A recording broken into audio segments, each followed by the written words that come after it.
तो 26 नवंबर सुनते ही हर हिंदुस्तानी के मन में 26/11 मुंबई हमले की याद आती है। आपके लिए 26 नवंबर का क्या महत्व है?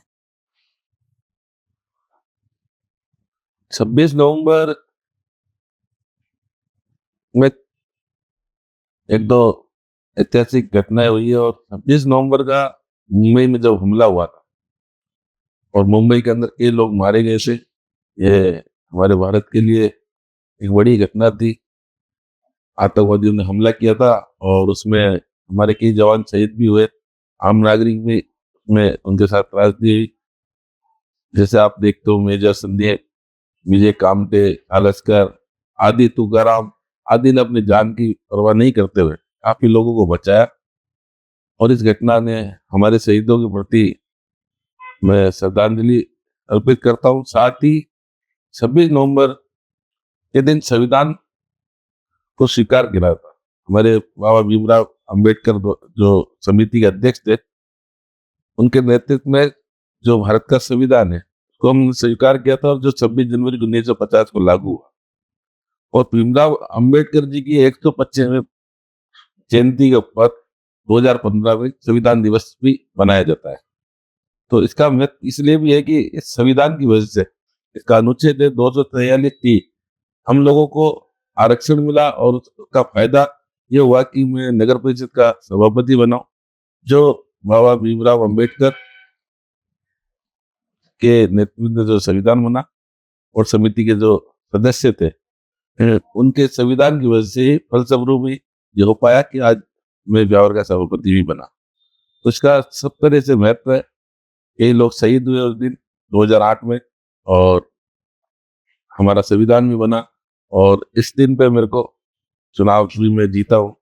तो अपना अपना अलग अलग इसका इतिहास है, जिसके बारे में आपने देखा कि भारत सरकार ने 2015 में संविधान दिवस बनाने का फैसला लिया, और इसको राष्ट्रीय कानून दिवस भी बनाया जाता है। जी, तो दिलचस्प बात तो यह है कि इसी दिन 26 नवंबर 2019 को आपके ब्यावर नगर परिषद के सभापति पद की शपथ भी ली थी आपने। तो इसके बारे में आप कुछ बताना चाहेंगे?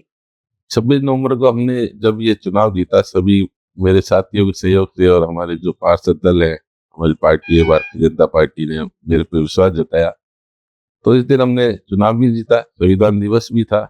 तो संविधान दिवस में इसका इससे इससे हमें संविधान के महत्व के बारे में पता चलता है कि एक आम आदमी, अंतिम पंक्ति का आदमी के ऊपर आप एक अच्छी पोस्ट पे जा सकता है। तो उसका संविधान का महत्व है, और उस जनता को भी मैं आभार करता हूँ, ब्यावर की उन प्रतिनिधियों को भी जिन्होंने भी मेरे को चुना, और मुझ जैसे एक इसका हमारा कोई अस्तित्व नहीं था, उस अस्तित्व बनाया ब्यावर के लोगों ने और मुझे इस पोस्ट पे पहुंचाया। सभी का मैं बहुत बहुत इस चैनल के माध्यम से आभार व्यक्त करता हूँ, क्योंकि एक सामान्य आदमी इस क्षेत्र पे जाता है जिसमें सभी का सहयोग होता है। बिना सभी संगठन समाज के हम लोग यहाँ तक पहुंच नहीं सकते। संविधान के महत्व के साथ साथ हमारी जो युवा टीम है, छात्र टीम है, और जितने भी समाज सेवी संगठन है, सामाजिक संगठन है, ब्यावर के समाज है, सभी लोगों ने मुझे समय समय पर मेरे कार्यों में सहयोग किया, और आखिर में मुझे उस सीट तक पहुंचाने में इन सभी का योगदान है ब्यावर वासियों का। मैं इन सभी का आभार व्यक्त करता हूँ ब्यावर पॉडकास्ट के माध्यम से। मैं आपसे ये जानना चाहूंगी कि आप इसे एक संयोग समझते हैं या फिर ईश्वर का आशीर्वाद? पूर्व में 2009 में भी मेरे को चुनाव लड़ने का मौका मिला था, सीट आरक्षित हुई थी ब्यावर की। तो मैंने प्रयास किए थे, डायरेक्ट इलेक्शन था, मुझे चुनाव में टिकट नहीं मिला, और मैंने कोशिश की निर्दलीय की, पार्टी के पदाधिकारी वरिष्ठ लोगों ने मुझे पार्टी के प्रति वफादार रहने के लिए प्रेरित किया, और मैंने चुनाव नहीं लड़ा। 2019 में पुनः वो सीट आई, और उस समय ऐसे समीकरण बने कि पुनः वो सीट आई, और मैं फिर उसमें पार्षद चुना गया। और इस बार इलेक्शन डायरेक्ट नहीं थे, पार्षद चुना, तो पार्षद दल में सर्वाधिक लोगों की चाह थी कि मैं चेयरमैन बनूं, और इस वजह से मैं पुनः चेयरमैन बना। 10 साल में दोबारा ऐसा सीट आना, ये ईश्वर का ही मैं मानूंगा कि ईश्वर की वजह से ये संभव हो पाया है। तो आप पे ईश्वर की काफी अच्छी कृपा रही है। धन्यवाद देता हूँ, उन्हीं की वजह से मैं ये सीट तक पहुंचा हूँ, और संविधान जो मैंने बताया आपको उसका भी एक बड़ा कारण रहा है। जी बिल्कुल। तो ब्यावर नगर परिषद का सभापति बनना, यह सफर कितना कठिन और संघर्षपूर्ण रहा आपके लिए? पूर्व में 2019 में से पूर्व में हमारा ब्यावर की परिसीमन जब 2019 में हुआ तो 45 की जगह 60 सीटें होती, पहले 45 थी, 15 सीट और बढ़ गई और फिर ब्यावर में 60 सीटों के ऊपर मेरे को चेयरमैन बनने का मौका मिला। गवर्नमेंट का मैं सरकार भाजपा से चुना गया था, राज्य में कांग्रेस की सरकार थी, तो कई सारी चीजें दुविधा और परेशानियां मेरे को बहुत आई। बड़ा पेशेंस रखना पड़ा और सभी को साथ लेके 60 वार्डों के पार्षदों को सभी का विकास कार्य करते हुए, बड़ा संयम रखते हुए, हमारे गुस्से पे काबू रखते हुए और हर चीज को सभी के सहयोग से, सभी की बात सुनकर उसको, जो लोगों की पीड़ा होती थी या काम होते थे उनको सुना और उस पर काम भी किया, तभी मेरा ये सफर निकला। सबसे बड़ी बात है कि इस सफर में जब आपकी गवर्नमेंट नहीं होती है तो कई तरह की परेशानी आती है, सरकार नहीं होती है, कई तरह की बजट की परेशानी होती है और सभी पार्षदों को संतुष्ट करना, एक एक के लिए काम करना बड़ा मुश्किल होता है, लेकिन सभी को साथ में लेके भरपूर विकास कार्य शहर में कराया और सभी की जो अपेक्षा थी, कोशिश की, तो पूरा खरा उतरू के लिए भी मैंने काम किया। जी, तो नगर परिषद के सभापति रहते हुए आपकी नज़र में आपकी सबसे बड़ी उपलब्धि क्या रही है? नगर परिषद का मैं सभापति रहा तो उस समय ये था कि कोरोना 2020 मार्च के बाद आ गया था, तो कोरोना की स्थिति ये हो गई थी, लोग घर से बाहर नहीं निकल पा रहे थे, ऑक्सीजन की समस्या, उसके अलावा लोगों को भोजन नहीं मिल रहा था। कई हमारे जो पड़पट्टी में रहने वाले लोग, गरीब लोग जिससे मजदूरी पर जाते थे या जो काम रोजमर्रा के काम के लिए जाते थे, रोज कमाते थे, रोज उनका खर्चा होता था, ऐसे लोगों के लिए भोजन की सुविधा लगभग हमारे सहयोग से ब्यावर के मैंने करीबन 1.5 लाख से ज्यादा भोजन पैकेट बांटे। लोगों के सहयोग से गायों को चारा, स्वान को बिस्कुट इत्यादि कार्यक्रम मैंने लगातार चालू किए, हमारे सभी पार्षदों के सहयोग से, विधायक साहब के सहयोग से ये हमने काम किए। और उसके बाद हमारे हॉस्पिटल में ऑक्सीजन प्लांट लगवाना और ये सारे काम हमने जनप्रतिनिधियों के सहयोग से कराने की कोशिश की। ये बड़ा टास्क था 2020 और 21 में। उसके बाद ब्यावर शहर के अंदर आप देखते हैं कि 60 वार्ड होने के बाद ब्यावर शहर में जितनी सड़कें आज तक बनी है, हमारे कार्यकाल में उससे पहले कभी इतना बना नहीं है, इतना काम नहीं हुआ। और साथ ही ब्यावर शहर के अंदर ये लाइटों का लगना, सौंदर्यकरण होना, ट्रैफिक लाइट लगवाना और साथ ही आप देखते हैं कि हमारे युवाओं के प्रेरणा स्रोत भगत सिंह रहे, तो हमने उसका भी हमने उद्घाटन किया, उनकी मूर्ति को विराजित किया भगत चौराहे पे और भगत सिंह चौराहा आज उसको सार्थक करता है। और जितने भी विकास कार्य थे जनता के हमारे सभी के सहयोग से मैंने उसको काम को किया और उसका आज लोगों को दिखता है काम ब्यावर में। तो आपका ये कहना है एक तरीके से जब लॉकडाउन था, भारत बंद था, लेकिन आपने आपके जितने भी काम हैं और जिस तरीके से आप लोगों को आप सहायता कर सकते थे, आपने वो सब उस टाइम पर बंद होने के बावजूद भी आपने आपकी तरफ से किया। पूरा जितना निपुणता से आप उसको पूरा कर सकते थे, आपने करा। कोरोना और काल था, जितने आप लोगों की मदद कर सकते थे, आप लोगों की करी। बिल्कुल ऐसा तो करा ही है ब्यावर शहर में। ब्यावर बामन साहब का शहर है, सभी ब्यावर बढ़ चढ़ कर भाग लेता है सेवा कार्यों में। जी। मुझे भी मौका मिला इसी बात। राजनीति में आलोचना और विपक्ष की टिप्पणियों को आप कैसे लेते हैं? जैसा मैंने आपको बताया कि जब आपकी गवर्नमेंट नहीं होती है और आप चेयरमैन है नगर परिषद ब्यावर के, तो आपको लगता है कि जो सरकारी विपक्ष होता है, जिनकी सरकार थी नगर परिषद में, वो विपक्ष में थे, वो बढ़ चढ़कर अपनी सरकार के और अन्य कामों में बढ़ चढ़कर भाग लेते हैं और उसको सरकार का जो फायदा उठाने की कोशिश भी करते हैं। और उसके साथ साथ आपका बहुमत होता है पार्षदों का, वो भी काम चाहता है, तो उसके अंदर हम लोग बिना भेदभाव के पक्षपातपूर्ण कार्रवाई न करते हुए सभी शहर के वार्डों को समान काम देना, हरी वार्डों को काम देना, हर व्यक्ति की बात सुनना, जितना मेरे से बेहतर कोशिश हुई, हर पार्षद की मैंने समस्या सुनी और उस पर काम किया। और यहाँ तक कि उनकी के पीड़ा को और कई जो वो जिस तरीके से वो बिहेव करते थे, उन सारे बर्ताव को भी मैंने स्वीकार किया और उस पर रिएक्ट नहीं किया। उनको समस्या को सुनना, उस पर काम करना, पहले जो प्रायोरिटी होती है उस पे काम करना, उसके बाद दूसरी सेकंड प्रायोरिटी, और ऐसे धीरे-धीरे करके मैंने कोशिश की पार्षदों को मेरे साथ लेके काम करूँ। और बड़ी मतलब विकट परिस्थितियों में भी मैंने अपने बड़ा पेशेंस रखा और सभी का काम करने के लिए बड़ा एक योजना बनाई और धीरे-धीरे सब काम किए। और आपने इसमें काफी सफलता भी। बिल्कुल। जी, तो ब्यावर में पानी, सफाई और ट्रैफिक समस्याओं को लेकर लोगों को अभी भी काफ़ी परेशानी आती है। जैसा आपकी मतलब जो कार्यकाल है, आपने इन मुद्दों पर काफ़ी कुछ ठोस कोई बदलाव। जैसा आप देख रहे हैं कि ब्यावर का सफाई में जो हम लोग देखते हैं, ब्यावर 60 वार्ड हो गए थे, गवर्नमेंट नहीं थी मेरी, लेकिन सफाई को लेके हमने हमारी जितनी भी टीम है उसको मुस्तैदी से काम कराया। कोरोना काल में वो सफाई की टीम ही इतने विकट परिस्थितियों में काम कर रही थी।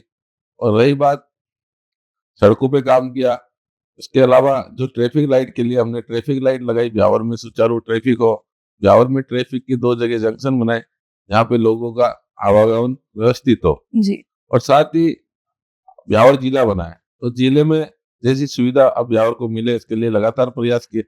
ब्यावर को जिला बनाने के बाद जो मूलभूत आवश्यकता थी, वो अब जाके पूरी होंगी, सरकार उस पे काम करेगी। नगर परिषद के चुनाव भी बाकी है अभी होना, और उसके पूर्व में अभी हमारे प्रशासक बिठा रखे, ब्यावर का पूरा डेवलप इंफ्रास्ट्रक्चर बदलने वाला है। पूरा ब्यावर के नए-नए कार्यालय बनने हैं, कई जगह काम भी चालू हो चुका है। तो ये जब ब्यावर का बजट, अतिरिक्त बजट और ब्यावर को मिलेगा, तो इसमें और बेहतरीन प्रयास होंगे। आज भी कई पॉइंट सफाई की जो कचरा रहता था, आज वो साफ दिखते हैं। प्रशासन तो अच्छा काम कर रहा है और हमने भी पूरी कोशिश की। ये तो बहुत ही अच्छी बात है। आगे राजनीति को लेकर आपकी कोई योजनाएँ हैं? आपने कुछ सोचा है इसके बारे में? नहीं, मैं राजनीति और मेरा कोशिश ये रहती है कि जैसे सरकार की कोई योजना होती है या हम जिस फील्ड में जुड़े हुए हैं, हम लोगों के राजनीतिक मुद्दों के अलावा सामाजिक कामों से ज़्यादा जुड़े रहते हैं। राजनीतिक चुनाव के टाइम में या दूसरे काम, संगठन के काम हम करते हैं, लेकिन ओवरऑल हमारा ये रहता है कि जनता को सारी मूलभूत सुविधा प्राप्त हो। सरकार की कई योजना है, उसका लाभ जनता को मिले। आज प्रधानमंत्री आवास योजना इतनी अच्छी योजना है, जिनके घर नहीं है और जिनको घर बनाना है, उसके लिए सरकार से या नगर परिषद में जाके लोग संपर्क करें, गवर्नमेंट उसको फ्री लोन देती है। साथ ही कई सारी सुकन्या योजना है, जो हम चाहते हैं कि ब्याह में ऐसी बच्चे हैं जिनके खाते नहीं खुले, क्योंकि हम काम कर रहे हैं, कैंप लगा के हम उनके सुकन्या खाते खुलवाएंगे। और जो भी सरकार की जो योजना है जिसका लाभ लोगों तक पहुंचे, चाहे वो प्रधानमंत्री बीमा हो या हमारे स्वयं सहायता समूह को जो लोन मिलता है, वेंडर को जो लोन मिलता है, और उसके बाद की जो प्रक्रिया है, ये जो ऐसी मूलभूत आवश्यकता लोगों तक पहुंचे, उसके लिए हम प्रयास करेंगे, जनता के पास जाए वो। और उसके बाद हमारी राजनीतिक जो योजना है, उसको हम इस सामाजिक कामों के जरिए ही आगे उसको हम पूरा पा सकते हैं। बाकी हमको ये काम करने हैं, गवर्नमेंट की योजनाओं का लोगों को लाभ मिले, ऐसी बस कोशिश मेरी रहेगी सबसे पहले। उसके बाद आगे की आगे देखेंगे। तो आप राजनीति को ज़्यादा प्रायोरिटी ना देके आप बेसिकली अब समाज सेवा में ज़्यादा अपना हम माइंड लोग यही लगाते हैं। काम कोशिश करते हैं कि राजनीति समाज सेवा का माध्यम है। जी। राजनीति में आते लोग इसलिए है कि कुछ लोगों का ये मोटिव रहता है कि समाज को उससे फायदा मिले। पार्षद लोग अपने वार्डों में सफाई कराना, नाली बनाना, सड़क बनाना और मूलभूत सुविधा हमारे वार्डों में पहुंचाते हैं। हमारी गवर्नमेंट की बहुत सारी योजना है, हमारे कई सारे वेंडर होते हैं, वहां तक उसको लाभ मिलता है। 10-10 हजार, 50-50 हजार लोग मिलते हैं। महिलाओं के जो समूह है उसको सरकार लोन देती है। ऐसे कई सारी योजना है जो लोगों को है। आज 400 रुपये में बीमा होता है, जो लोग कराते नहीं है, दुर्घटना बीमा। जी, वो लोग प्रधानमंत्री मोदी जी प्रधानमंत्री बीमा योजना है, उसमें लोगों को जाना चाहिए। लोगों को सुकन्या योजना है, 250 रुपये में खाता खुलता है, उसमें जाना चाहिए। बिल्कुल। उसके अलावा लोगों को स्वयं सहायता समूह, हमारे जो अ, बेरोजगार लोग हैं, छोटा अपना धंधा करना चाहते हैं, उनको गवर्नमेंट लोन दे रही है। ऐसे महिलाओं को लोन दे रही है। और इस तरीके से कई आवास योजना में आज 2.5 लाख रुपए गवर्नमेंट ने कर दिया। तो ये लाभ लोगों को मिलना चाहिए। लोग उसके लिए फार्म भरे, और जो जो उसकी जितनी भी उसकी जो शर्तें हैं पूरी करें, तो उनको 2.5 लाख आपको पूरा लोन मिलेगा निःशुल्क। उसकी आपको ना तो ब्याज भरना है, ना उसका मूल देना है। गवर्नमेंट ऐसी कई सारी योजना है। आप शिक्षा के क्षेत्र में चल जाइए, वहाँ योजना है। महिलाओं के लिए कई सारी योजना है, किसानों के लिए कई सारी योजना है। तो ये सब योजनाओं का लाभ लोगों को पहुंचे, ऐसे मैं एक कैंप लगाऊंगा। कोशिश करूंगा हाँ जी। ज्यादा से ज्यादा लोगों को उन योजना को पता चले, और कई सुकन्या योजना के खाते हम खुद कराएंगे, हमारे पैसों से ही खुलवाएंगे, लेकिन एक बार हम खाते खुलाएंगे, ये प्रयास है। हाँ, क्योंकि काफ़ी लोगों को तो शायद इन योजनाओं के बारे में अच्छे से ज्ञान भी नहीं होगा। बिल्कुल नहीं पता रहता है, और ना वो जब ऐसी घटनाएं घट जाती है तब हमको याद आता है।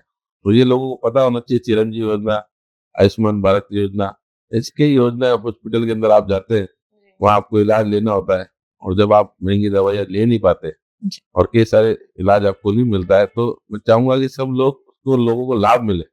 इन सभी चीजों के लिए, मूलभूत सुविधा के लिए हमें कैंप लगाना चाहिए, तभी हमारा राजनीति में रहना सार्थक होगा।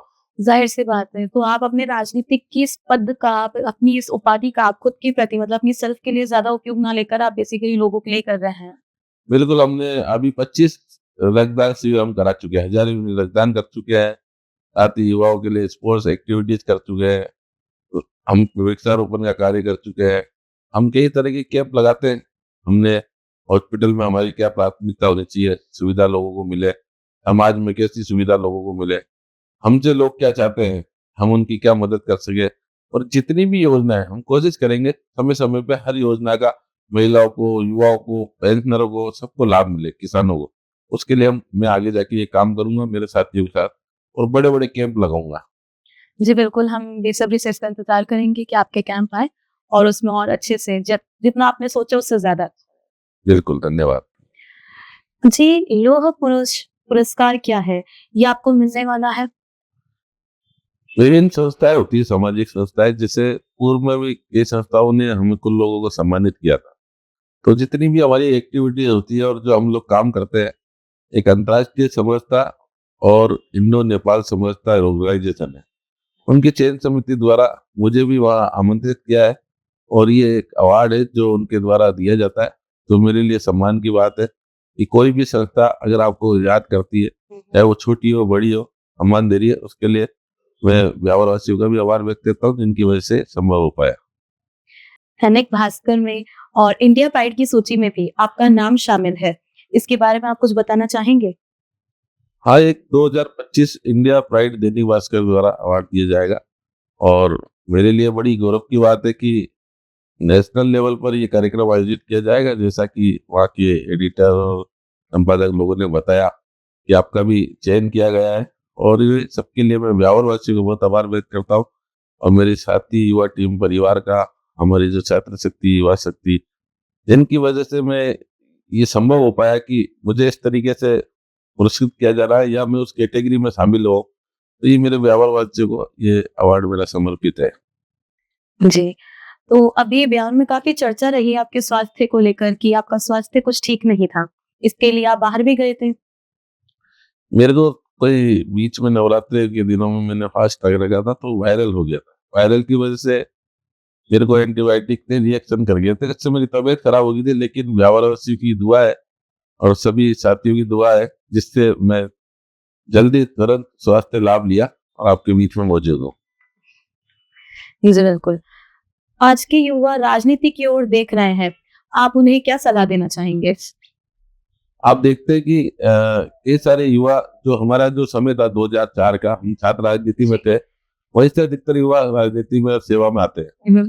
हमारे जमाने में हम लोग धरातल पे काम करते थे, छात्रों की समस्या, छात्रों की फीस की समस्या, एडमिशन की समस्या, और भी बहुत सारी समस्या धरातल पे लड़ते थे, सहयोग में खड़े रहते थे, और बहुत सारी चीजें हमारे पे मुकदमे भी लगे, और हमने विरोध भी किया, कई प्रदर्शन किए, और उस छात्र हितों के साथ समाज हित के लिए भी हमने लड़ाई लड़ी। आजकल युवा पहले रील बनाना सीखते हैं और रीलों पे अपना प्रदर्शन दिखाते हैं, और काम करते कम है, दिखावा ज्यादा करते हैं कुछ लोग, बाकी तो लोग कर रहे हैं, सेवा भी कर रहे हैं। तो मैं धरातल में चाहूंगा कि ये लोग धरातल में पहले काम करें। जितनी सारी योजना है, आपके जहाँ वार्डों में रहते हो, तो गरीब व्यक्ति है, उसको मकान का लाभ मिल सकता है, प्रधानमंत्री आवास योजना का, किसी बच्ची का सुकन्या के खाते हम खुला सकते हैं, हमारे पास पास गार्डन है तो हम वृक्षारोपण कर सकते हैं, कहीं रात बिरात आपको ब्लड देने की जरूरत हो तो युवाओं को उसके लिए तैयार रहना चाहिए। ये सारी ऐसी सुविधा है जो हम लोगों को शायद फायदा पहुंचाएंगे, लोग आपसे जुड़ेंगे, और मैं चाहूंगा कि उस रील फायदे को, जो समाज सेवा हम करते हैं, वो रील के अंदर दर्शाए। हम लोग गाड़ियों को लेके रैली निकाल रहे हैं, हम प्रदर्शन कर रहे हैं, ये सब तभी व्यवहारिक लगेगा जब हमने समाज के लिए, युवाओं के लिए, छात्रों के लिए कुछ धरातल में काम किया है। तो ये सारी चीजें प्रैक्टिकली करें, धरातल पे करें और उसको फिर रील के माध्यम से दुनिया में भेजें, जिससे आपसे और भी लोग प्रेरणा लें। अभी हम लोग गाड़ियों पे निकल रहे हैं, कोई कोई हथियार लेके चलता है, कोई रील बनाता है, कोई गाने ऐसे ऐसे डालता है, जिससे लगता है कि युवा प्रेरित हो रहे हैं, लेकिन इससे समाज गलत दिशा में जा रहा है। और इसको रोकने के लिए हमें, अगर युवा नेता या समाज सेवी बनना है, तो हमको वैसे काम करने पड़ेंगे जिससे जनता को लाभ मिले सीधे। मैं चाहूंगा वो लोग, हमारे युवा साथी, जो हमने एक कैंपेन चलाया था ब्लड डोनेशन का, वो इसलिए चलाया था कि हम लोग युवा है, आज की परिस्थितियों में हम बेहतर रक्तदान के लिए काम कर सकते हैं। आज की परिस्थितियों में हम हजारों पेड़ वृक्षारोपण कर सकते हैं। आज की परिस्थितियों में जो हम लोग युवा कर सकते हैं, उसी पे हमारा भारत का एक अस्तित्व टिका हुआ है। तो हम लोगों को उसके लिए काम करना चाहिए। तो मैं आपसे ये जानना चाहूंगी कि आज की पीढ़ी को देख के, आज की युवा को देखकर आपको क्या लगता है कि हमारा भविष्य और वर्तमान किस तरह से जाएगा? जैसा कि अभी आपने कहा कि आजकल की जो पीढ़ी है वो रील्स, इंस्टाग्राम इन सभी में बहुत ज्यादा फोकस्ड हो रही है। तो इनको देखकर आपको क्या लगता है?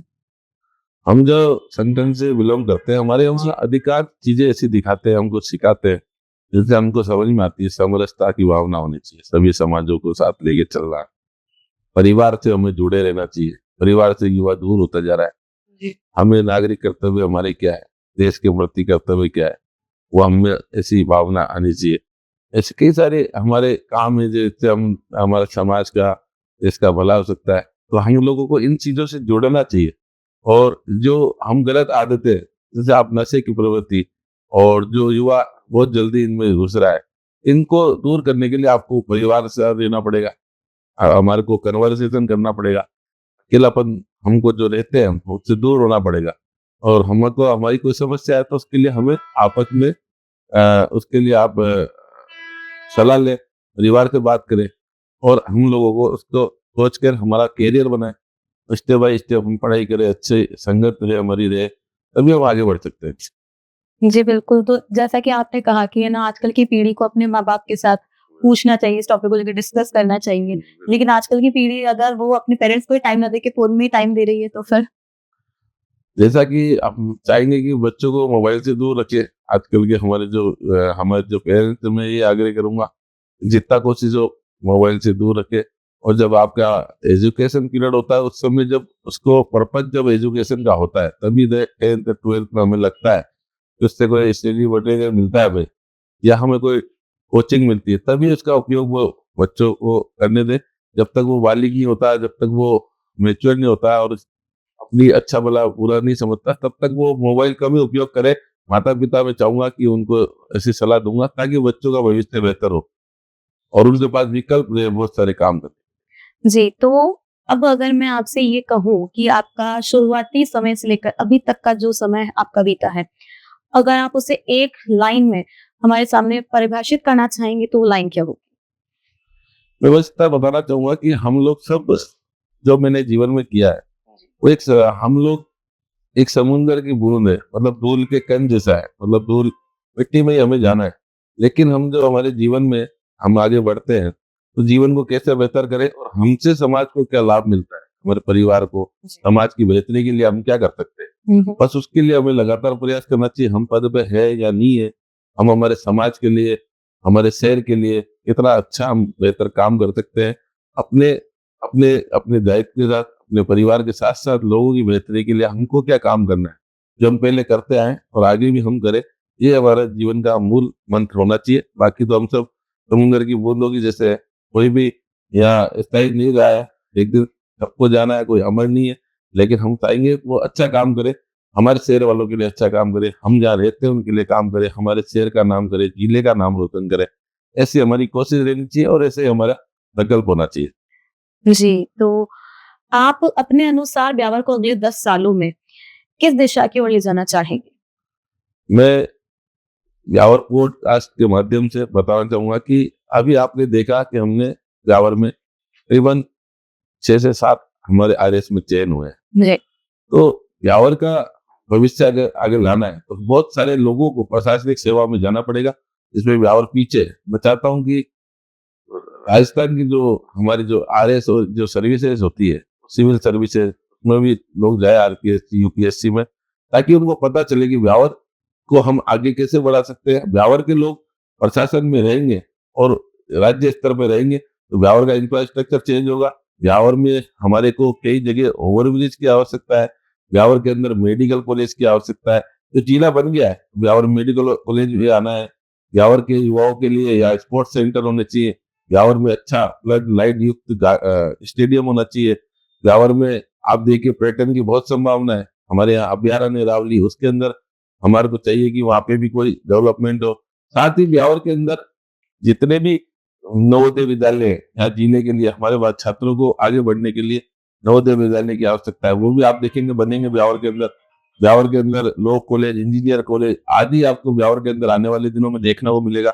और जितना भी जो नेक हमारी सरकार ने 100 करोड़ हर जिले के लिए आवंटित किए हैं ताकि उनका स्ट्रक्चर बने। जितने भी जिले के कार्यालय ब्यावर में आने वाले हैं, ब्यावर को के लोगों को पाली, भिलवाड़ा या अजमेर जाना पड़ता था दूर दराज के लोगों को, तो अब उनको ब्यावर में सारी सुविधा भविष्य में आने वाली है और हमारी सरकार भजनलाल जी की इसके दिशा में काम भी कर रही है।